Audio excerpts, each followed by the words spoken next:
What is up, YouTube? It's Kingfisher745, and welcome to the Epic Boss video for Spec Ops 20. To be specific, we're going to be facing the Epic Boss in Mission 3, who not only is task number 25, it is also the place to get a piece of the Galactic set, a very nice weapon, the Galactic Crusher. But in order to access this boss, you will need 3 specific characters for deploy. First, you're going to need Ares. He is a former Spec Ops hero himself, so that means he's going to cost 200 CP. That does make him the most expensive hero that you'll need for this epic boss.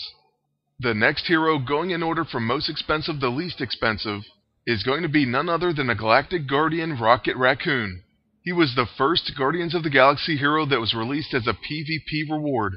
What this means is he will cost 135 CP. This is going to bring the total so far up to 335 command points. But there is going to be somewhat of a break. The very next character is Phoenix, and she only costs 48 CP. That means the grand total will be 383 command points. Now you can either have all of these heroes for deploy, or you can spend 35 gold to skip the task. Those are the only 2 options if you want to unlock Star-Lord. If you do have these characters, then you have to deploy all of them, plus the regular deploys, and finish all normal threats, including the end boss of Mission 3, Ronin. After that, you should see Skadi appear on the map, and then you get to face her with the team-up Raccoon. For my encounter with this epic boss, I'm going to bring in Drax, another Guardian of the Galaxy. Now for those who haven't got to try these 2 out together, they actually work quite well. You're going to see counterattacks, preemptive strikes, and a bunch of blam follow-ups. This fight actually had me excited to use them together in PvP, so we will try that out in the very near future. Also, with their movie ults coming out, this is going to give us more synergy, and provide us with different classes. Drax of course has the first ult, and when teamed up with his other Guardians, there's going to be a lot of hemorrhaging. Just think of all Rocket's blam follow-ups causing bleeding to proc. That's just something to think about in the future. But back to the battle, we're going to use the X-Oblivion, followed by a blam. At this point, the epic boss has quite a few debuffs, and now it's time to reload with Rocket. We don't have a protect weapon on our agent, which is unusual, but I do have the Gaunt Caress. This means that we will get some counterattacks throughout the battle. First, Drax is going to put Marked for Revenge on the boss, and then we're going to see a counterattack from the Gaunt Caress. This is going to cause a follow-up from Raccoon, so here comes a blam. At this point, the chain reaction has already begun. However, the coolest thing in my opinion is when Blood for Blood preemptively counters, causes hemorrhage, and then we also get a blam from Rocket. So Pyrophoric Flames counts once again.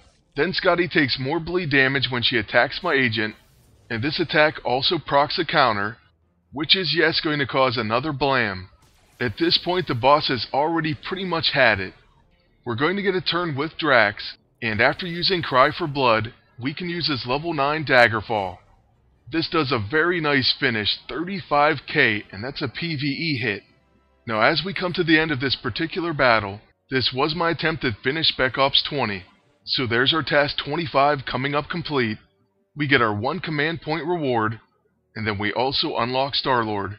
This was the final hero that I was missing in the game, so now I once again got to fill out the entire roster.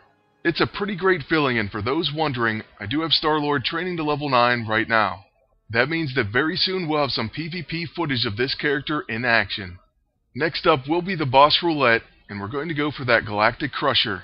For those who aren't familiar with this weapon, it is the Galactic set piece 3 of 4, and it does very nice damage. From what I can tell, it looks quite impressive. Then it also gains cosmic charges, and unlocks new debuffs depending on how many cosmic energies you have. First it applies Staggered, then it applies Dizzy for 1 cosmic energy, Off Balance for 2, Impaired for 3, Cornered for 4, and Exhausted and Winded for 5. And those all build on each other, so I don't want to sound like they're exclusive. I mean you can get all of those debuffs if you have 5 cosmic energy. Unfortunately, we didn't win it this time, so we'll have to try once again. Hopefully I can manage to get it before this Spec Op ends. Let me know if you got this weapon yet, and what you think of it in the comment section below. Lastly, I'd like to thank you all for watching, and ask you to please like, comment, and subscribe. And until next time, good luck, and take care.